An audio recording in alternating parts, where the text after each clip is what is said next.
एक छोटे से गांव में रमेश नाम का एक व्यक्ति रहता था। रमेश एक आम किसान था, लेकिन उसकी एक बड़ी कमजोरी थी, उसका ललक। जब बाकी किसान अपने गुजारे से खुश थे, रमेश हर वक्त ज्यादा धन और संपत्ति का सपना देखता था। एक दिन रमेश के गांव में एक साधु बाबा आए। वो गांव के चौक में बैठे और ज्ञान की बातें कर रहे थे। रमेश ने सुना कि साधु बाबा के पास एक जादू का पत्थर है जो किसी भी चीज को सोना बना सकता है। रमेश ने अपने मन में सोचा, अगर मुझे वो पत्थर मिल जाए तो मैं दुनिया का सबसे अमीर इंसान बन जाऊंगा। उसी रात रमेश साधु बाबा के पास गया और बोला, मुझे वो जादू का पत्थर चाहिए। बाबा, मैं आपकी हर शर्त मान लूंगा। साधु बाबा ने मुस्कुरा कर कहा, बेटा, ये पत्थर सिर्फ उस इंसान को मिलेगा जो अपने लालच को कंट्रोल कर सके। रमेश ने तुरंत कहा, बाबा, मैं अपने लालच को कंट्रोल कर लूंगा। साधु बाबा ने एक छोटा सा पत्थर रमेश को दिया और कहा, याद रहे, इस पत्थर का इस्तेमाल सिर्फ जरूरत के लिए करना, वरना ये तुम्हें बर्बाद कर देगा। रमेश ने वो जादू का पत्थर लिया और तुरंत घर भाग गया। उसने अपने घर के एक कोने में एक पुरानी लोहे की चादर रखी और पत्थर से छू दिया। चमत्कार, लोहा सोना बन गया। रमेश की खुशी का ठिकाना न रहा। उसने थोड़ा थोड़ा सोना बेचकर अपना घर बड़ा बनाया, नए कपड़े खरीदे और दोस्तों को पार्टी दी।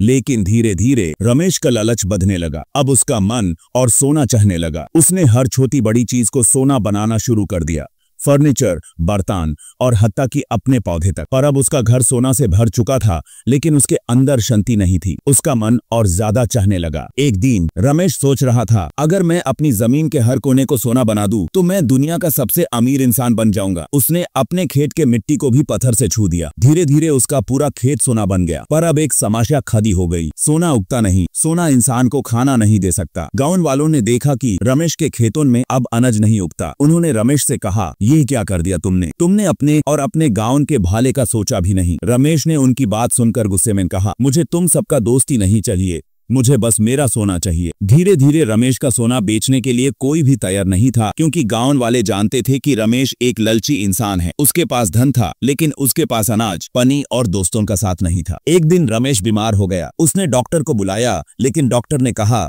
मैं सोना नहीं, पैसा लेता हूँ। तुम्हारे पास अनाज और समय पर खाना नहीं है, मैं तुम्हारा इलाज नहीं कर सकता। रमेश ने अपने सोना से भरे घर में अकेला बैठा था। उसने अपने जादू के पत्थर को उठाया और सोचा, क्या फायदा इतने सोने का जब मैं इसे खर्च भी नहीं कर सकता, जब मेरे पास अपने दोस्तों और परिवार का प्यार नहीं है। उसने पत्थर को जमीन पर फेंक दिया और जोर से चिल्लाया, बाबा, मुझे माफ कीजिए, मुझे ये सोना नहीं चाहिए। अचानक साधु बाबा वहां प्रकट हो गए। उन्होंने कहा, रमेश, तुमने अपने लालच का अंजाम देख लिया। अब तुम अपने गलतियों को सुधरने का मौका चाहते हो। रमेश ने रोने लगते हुए हाथ में सर हिला दिया। साधु बाबा ने अपने हाथ उठाए और पूरा सोना वापस मिट्टी में बदल दिया। रमेश के खेतों में वापस हरियाली आ गई। मिट्टी फिर से उपजाऊ बन गई। रमेश ने अपने पुराने जीवन को वापस पाने के लिए मेहनत करना शुरू किया। धीरे धीरे उसका खेत फिर से अनाज से भर गया और उसके घर में खुशियां वापस आ गईं। इस कहानी से ये सीख मिलती है कि लालच एक ऐसी आग है जो इंसान को अंदर से खोखला कर देती है। पैसा और धन जरूरी है, लेकिन उससे भी ज्यादा जरूरी है